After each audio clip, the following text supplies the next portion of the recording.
ആയിരുന്നു. അപ്പോൾ അവിടെ നേഴ്സുമാരും ഡോക്ടർമാരും മാത്രം ഉണ്ടായിരുന്നു എന്ന് പറയണം. പിന്നെ ക്ലീനിങ് സ്റ്റാഫുകളും. അപ്പോൾ ഈ സ്റ്റാഫ് നേഴ്സുമാരെ സഹായിക്കാനായിട്ട്, ചികിത്സയുടെ ഭാഗമായിട്ട് സഹായിക്കാനായിട്ട് നേഴ്സിംഗ് അസിസ്റ്റൻ്റ് എന്ന പോസ്റ്റ് ക്രിയേറ്റ് ചെയ്തെന്നാണ് ഞാൻ മനസ്സിലാക്കിയത്. അപ്പോൾ അന്ന് തുടങ്ങി ലോകമെമ്പാടും നേഴ്സിംഗ് അസിസ്റ്റൻ്റ് ഡേ ആയിട്ട് ജൂൺ 17 ആഘോഷിക്കുകയുണ്ടായി.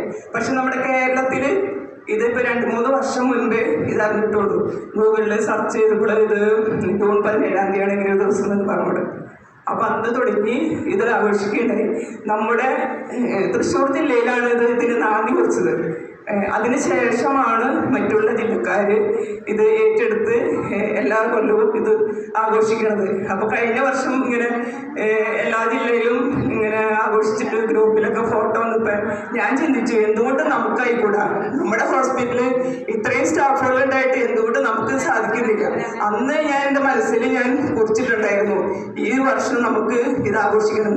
അങ്ങനെ ഞാൻ ജോബിയോട് പറഞ്ഞു, വിനോദ ലീവായിരുന്നു, ഗ്രൂപ്പിൽ പറഞ്ഞു. ജോബി എന്നോട് കട്ടയ്ക്ക് നിന്നു. അത് കഴിഞ്ഞ് നമുക്ക് സൂപ്പറിൻ്റെ അടുത്ത് പോയി പറയാമെന്ന് പറഞ്ഞു. എല്ലാവരും കട്ടയ്ക്ക് നിന്നു. വിനോദേട്ടനും വിളിച്ചു പറഞ്ഞു, ആളെല്ലാ കാര്യം സെറ്റപ്പാക്കി.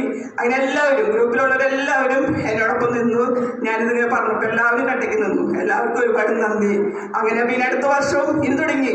എല്ലാ വർഷവും നമുക്ക് ഇങ്ങനെ ഒരു ദിവസം നമുക്ക് ആചരിക്കണം. അത് നമ്മുടെ ദിവസങ്ങൾ നമുക്കത് ആഘോഷിക്കണം. എല്ലാവരും ഇതിൽ സഹകരിച്ചു. സൂപ്രണ്ടും എല്ലാവരും, ജ്യോതി മേഡം എല്ലാവരും ഇതിൽ സഹകരിച്ചു. ആരും ഇതിൽ എത്തിയിട്ട് നിന്നില്ല.